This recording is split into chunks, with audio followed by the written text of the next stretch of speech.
my part, I want to talk about being a founder and how that started, and kind of take you through my eyes as a young man and what I was thinking at the time that this Neolife, as we know it today, started. So if we go back to Porterville, California, I'm so happy to have some people here. Keeman said hello from Porterville, Lindsay, Strathmore, Ducor, Terabella, Cotton Center, don't forget, okay. Visalia, okay, and so on. Delano, wow, and then yeah, I couldn't think past that because Fresno and Bakersfield too big, okay, for me. Just too many people, too busy, whatever. But anyway, I saw the business. You all maybe know the story. You can hear it from others. But my brother Bob and I attended a presentation in Tulare, and it was at the, I think it was the center there. There's right near Mooney Boulevard and the road that goes to Strathmore, and there's a center there that you can get a free room to have a meeting in. So at the time, and so we attended a meeting, and I was 19 years old, and decided to join. And then Bob also, I signed Bob up. I was a little faster, but I'll join, and Bob, I'll sponsor you. Okay, I wish Bob was here so he could hear me, but anyway, then I borrowed the money, $50 from Bob, which was not, that's when I was surprised Bob loaned me the money, because Bob was earning 70 cents an hour as a TV repairman. He was replacing tubes in TVs. You check the tube, and if it was bad, you replaced the tube and you repaired the TV, okay? Now you just throw away the TV and get another one. So it's changed. They don't fix them anymore. But anyway, it takes a long time to save up $50 to loan me, and that $50 in today's money would be maybe $400. So that's about what it was, getting $400 from Bob if he was making, $1 an hour or $10 an hour rather. But anyway, that's how I started. And so then I founded my business. It was a distributorship, right? And you have founded yours. And let me tell you my vision, because I've had people come up to this convention and say, wow, what an incredible vision you had. Thank you for this vision that you had, as a young person. No, I didn't, I have to tell you. My vision, we'll call it, was when I saw the marketing plan, and there's a really powerful element of duplication in direct selling, in our network marketing, that you don't ever forget, and that is this duplication of I can sponsor someone, which I did, and they know somebody that I don't know, and they sponsor that person. I can help them. But then that opens another door for me, and then there's a certain power in that. If you put incentives behind that, then you have a chance for a real powerful explosion of growth. Things have to be right, but it happens. So my vision was I'm going to, I'll get some people right here in Porterville, and this thing could expand out to Lindsay. It's 10 miles away, okay? Strathmore was sure, because that's on the way to Lindsay, halfway.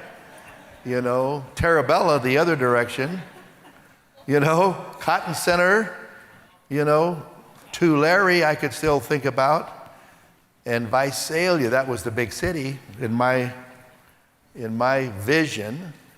And so that's what I saw. That was enough to motivate me. And I didn't think about Los Angeles, San Francisco, another state, anything, because I really didn't want to go there. Okay, so this wasn't, so you see my vision was, now as you realize, as you have a vision, a goal, or a series of goals, and you start putting that into reality, as it starts to happen, unfold, you're able to increase your vision. Okay? It's progressive. You can't think, there's no way I could think about where we are today. It just would have been impossible. If someone had even said it to me, probably would have been frightening. I don't know. I couldn't see it. I didn't have to see it. So I saw that, within a 30-minute drive, excuse me, of where I was living, still, at home. And then as that started to happen, all of a sudden, one of my distributors said, I know somebody in Bakersfield. Well, there I go to Bakersfield. Now, I knew Bakersfield a little bit. I wasn't afraid of that because I was selling furniture part-time for a furniture store in Porterville. I was a delivery boy in the part of the time, and then I was selling furniture, and I was a low guy on the totem pole, we'll call it. And so there were two more salespeople, and when they had customers, if I wanted to hang around when there were no deliveries to do, if they had customers and a third one came in, I could take the third one, okay? Well, when I got a customer, I really treated it right. And the first thing I try to do is I'd say, look, and I'd go around with, normally the woman comes in to shop and she would look around, I would say, why don't, here's my card, and and I would have on there, I had Jerry Brassfield, blah, blah, blah, interior designer.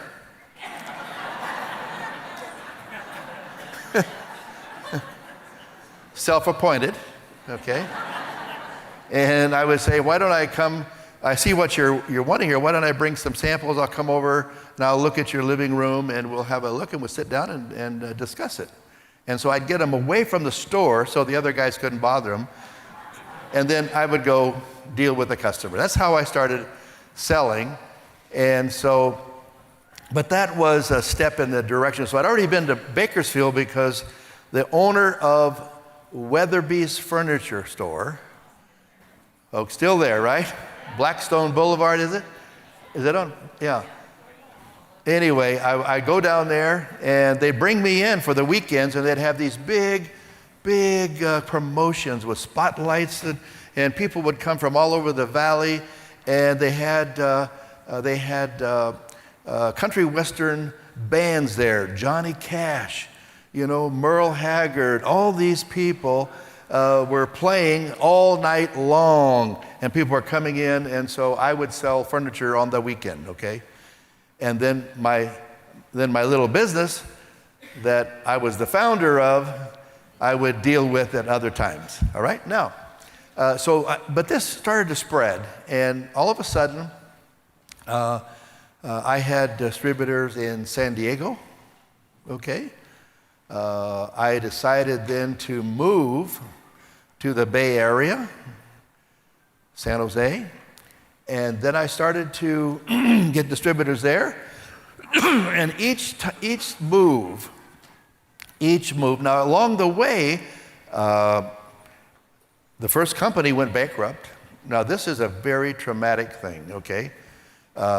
If, tomorrow's newspaper says Neolife goes bankrupt. Now imagine what you'd be doing and explaining to the people that you've brought in about, well, I'm sorry, I thought they said no debt, okay?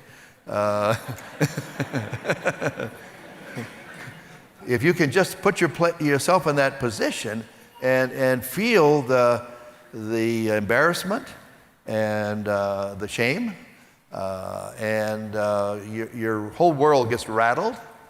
And at the time that happened, I probably had about 150 people in my team. So I knew I liked what I was doing, so I looked for another company. And in fact, my upline sponsors started a company called AdMark, Advanced Marketing, okay? That's what it stood for. Still a nutritional business. And so I joined and started there. It repeated itself. I continued on living in San Jose and building and whatnot. A year and a half later, bankrupt, okay? And so that's about the time that I decided to take what was left of my company that I'd founded, my distributor team, and by the way, I didn't get half of them. You know, some left me the first time, and after the second time, my credibility had sunk even lower. Can you imagine? I come back for the third time to tell you this was the real thing, okay? Okay? So now my vision had shrunk a little, okay? But I managed to start a small company, and that company then didn't ever fail, okay? But it was my original founding of my team and my distributorship that I carried along the way. And along the way, by the way, at one of those, the company that I joined the company, which I later owned, and this was called Best Line Products. And that's where I met John Miller. He was college student working in the warehouse at night, cleaning the warehouse. Yeah. And brilliant, you know. I recognized right away that John was a very smart young guy. And so that relationship continues today. You're going to hear from John just a little bit later. But now, that's the business part of it. The personal, the health issue, very unhealthy, asthma, hay fever, living in the San Joaquin Valley, and just for people that suffer from respiratory problems, it's one of the worst places in the world to live, okay? And so, I mean, I had problems. Next door neighbor, Mr. Bland, you could hear him wheezing over there at night with his windows open. I mean, he almost died every year. So we all had problems, okay?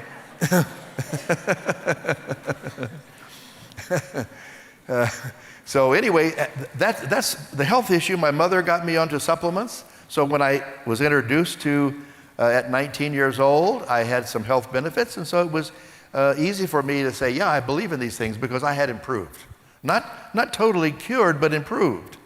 Just getting the right nutrients and getting away from my mother's Southern cooking. It almost killed me, my father. It's true. It was fried chicken, chicken fried steak, chicken fried gravy,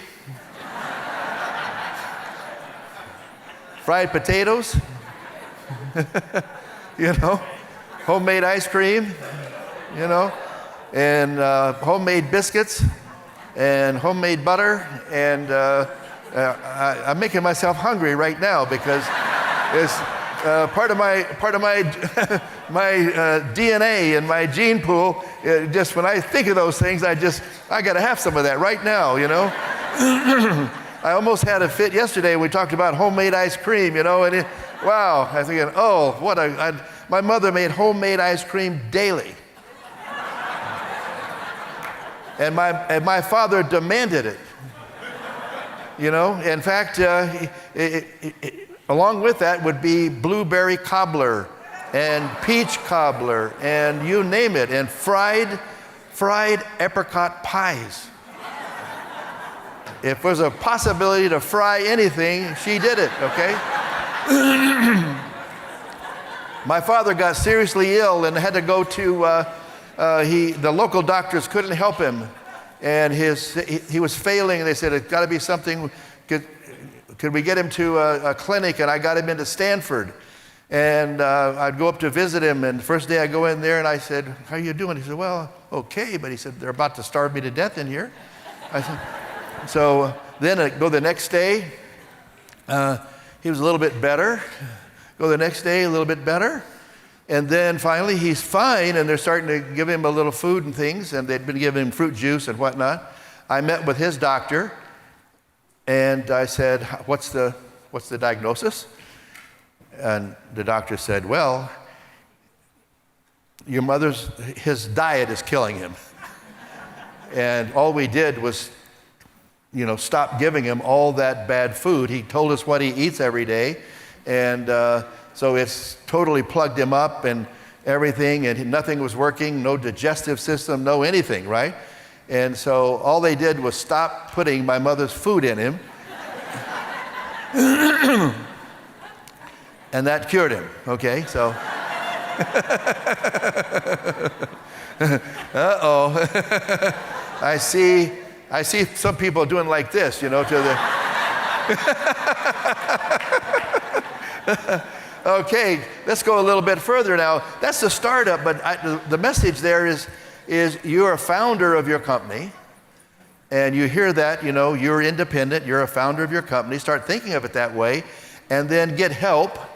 And the help, look what happens when if I go out looking for a leader in the scientific advisory board capacity, I would have never picked John Miller, who's cleaning the warehouse. Okay? It's just not going to happen. And if I would have said, John, do you know anything you understand nutrition? No. So if I'd been looking for someone who understood nutrition, I wouldn't be John, right? But guess what? John became an expert. John is very educated today. John, I don't want to pick on you, but you're so easy to pick on. Kidding, John. Joke. So anyway, out of the people around me, okay, just the people, ordinary people, and this is my message yesterday was, don't look for the person that's already developed and the businessman, the go-getter and all that, is... look in your team and then create an atmosphere so that they can become what they want to become. Now, let me give you some examples. As my business grew, I had some very high-profile people who were developing, because they were all very young. When I was, 28 years old, 27, an older guy was 37, joined my team. His name was Jim Rohn. Yeah. Jim Rohn's messages today are still as relevant as they were at that time. He was so good as a speaker. We encouraged him to become a speaker, okay? At the same time in my team was a guy, Les Brown, that I hadn't met yet, okay? And then Jim Rohn recruited Tony Robbins, okay? Yeah, pretty good team, right? Well, good team for the short term, but not for the long term, because I created an environment that they could become whatever they could become, and they become motivational speakers, known worldwide, okay? In fact, Jim got so developed and good and everything that I started a company called Adventures in Achievement. Bob and I, my brother, and we had a set of tapes, Jim Rohn tapes. And those tapes we sold. You remember Louis in Africa? They were on our sales aid list, Jim Rohn tapes. And we have people still have those tapes today in Africa. Who has them? Shirley has those tapes. Shirley made this trip all the way with me, as she said, when she was a little girl, okay? You know, she was a gorgeous little girl, just let me say that, okay? Working in Chicago, you know. Anyway, she was right there. But anyway, this trip, when Jim Rohn wanted to leave, he wanted to go out and be a speaker, at that time, I was not smart enough to keep Jim involved. Okay, I fumbled the ball there. And so what I did, and Bob, we just said, you know, here, Jim, here's the company that we started. Here's Adventures in Achievement, your tapes, everything. We didn't charge him anything. We just gave it to him. Because we could see but we thought that he would be independent out there and that we could then call him in at any time and help us. That would have been great, right? Another one of my distributors had started a company. Okay, he was downline. It was me, it was Larry Huff, who had started his own little company. I had people get successful and start companies, okay? Now, I think only this one that I was going to tell you about, Mark Hughes, he started Herbalife. Okay, he was successful, and he turns right around. He'd met Jim Rohn, and he hired him and paid him, and so Jim Rohn went to work for him, okay? So I call that a mistake. That's the one that I really missed when Jim wasn't with us, okay? But we remained good friends all the years until his death. So now, anyway, that's another, you can see by this time, Jim Rohn, these people, even Zig Ziglar signed up in my team. He didn't do anything. He was an Amway distributor. He left Amway, he joined, but he didn't stay around. He was already on his way being a motivational speaker. So now, guess what?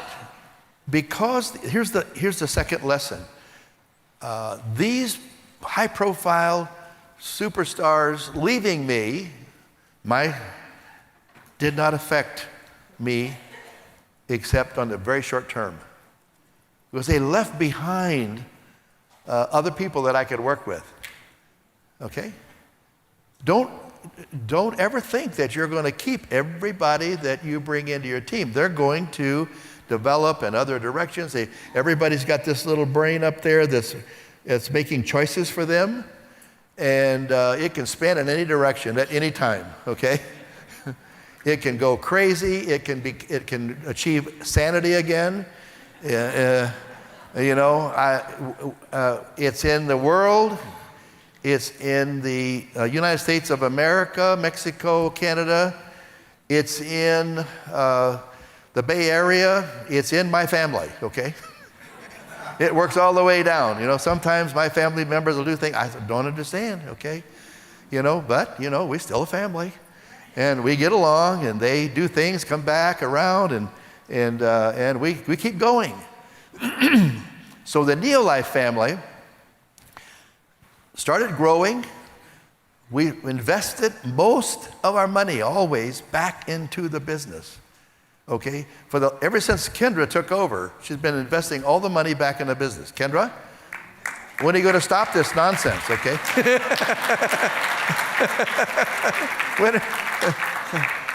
When are you going to, well, but guess what? You know, under her leadership, she has transformed the image, the look, the feel, the research into the products. She's reinvigorated the scientific advisory board, new members, Dr. Liz Applegate, wasn't she fantastic, huh? Yeah. And I'm not, you're going to meet a new person that's is lining up to help us, and I won't say anything. I'll let somebody else introduce. Her name is Julie, okay? But you're going to meet her. I'm anxious to hear what she has to say. I haven't heard her speak yet, okay? But anyway, so today, the Scientific Advisory Board, well, as you can see, my vision was increasing along the way because Larry Huff took off. He went to Australia. From Australia, I met Graham Caldwell. Graham Caldwell wanted to go to South Africa. The business has spread up through Africa. Another distributor wanted to go to Italy. I followed over there to Italy. I followed my organization. Wherever it went, I tried to, even if I was spending money, all I was making, sometimes more than I was making, I tried to support that growth, wherever it went out there. Just follow it and support it. And that's how it spread. George Casale was a school teacher, not a businessman. He was an athlete. He was lined up to as an Olympic runner to run in the Olympics back in his day in the 100-yard. They call it the 100-yard dash at the time. And so he, now I think it's 100 meters, but he was very fast, and he had actually beat the guy that eventually went and represented us because he had a torn something just before he was going to do it. So George was a school teacher, high school teacher, and an athlete, and that's his life. He became a distributor, him and his wife Jerry, and he still works today. This is 40, whatever, many years later. This was, I don't know, count from 49 years George has been around. So he was in New York. He built a team in New York. He's Italian, George Casale, okay? Well, I said, George, why don't you go to Italy? Not as a company employee. I said, go there and build. Okay. He went there. He thought he spoke Italian, but he learned when he got there he didn't speak very much, and so he had to learn Italian. See, he wasn't, to communicate, he built a big team in Italy. He wasn't running the company. And then we had a guy that was up in Sweden because it has gone up there. It was a very small company, hardly any sales. And that person actually left the company, and he decided to go into the ministry. He left the company. And his name was Ola Mattsson. And so I said, George, would you go up there for 3 months and help get that company sorted out and get some new management and so on? And he said, yeah. So he left Italy, and he went up there by himself at first. And then he finally left out of there 20 years later, okay? See, they're 20 years. He's now fluent in Swedish, okay? He is fluent in Italian. He's fluent in Spanish. He's fluent in, of course, now, this is George, a school teacher that just kept expanding his own vision of his own. He's the founder. He then came, worked for the company, brought him back here because he's so knowledgeable. He served as the CEO for a while of the company, total company. And he then said, his doctor told him that the pressures of the CEO job was killing him. You got to get out of that job. George came to me and said, look, I don't want to leave the company, but this, I can't take it, you know. And so George was one of those guys that if you're sitting with him at a dinner table, his knee is bouncing up and down. He's high nervous energy. And George worries about everything. And when you're the CEO of the company, you got a lot of things to worry about. So, you know, it's very nice to have Kendra, you know, but Kendra is really tougher than George, okay? Really, believe me. She handles it. No fears. Anyway, that vision kept growing, We kept learning lessons. I learned to deal with people who left me, who didn't want to be around anymore. And I was always hoping that whoever they had gotten into the business, I would retain some of those and be able to work with them and grow them. And you know something? You can talk to any of these big diamond distributors, the president's team members, and they tell you the same thing, okay? It's part of the business. By the way, I have a Toyota store in San Jose, California. I invested in the auto business some 30-something years ago, and it's a big store. I actually have people that buy a Toyota and then leave and then go buy something else later. They actually don't stay loyal to Toyota every time they buy a car. Can you imagine? Okay. That's life. And that's the way it is. But you know what? Enough people stick around that we can have a convention right here in Scottsdale, Arizona, and we can have 500 plus people in the room, and we can have a great time. And guess what? This is happening all over the world. Now, you can also expand your business as the founder of your business to do the same thing. As big as you want to build it, but you got to go through those steps that George went through, you know, that Louis and Laverne have gone through, that the Gonzaleses have gone through, that, you know, everybody has gone through. You got to go through those things, and that I went through and I'm still going through. I'm going to be here as long as I have the health. God gives me the health, and my mind stays somewhat normal. I'll be here, okay? Because this is what I like to do. Have a good day. God bless. Okay.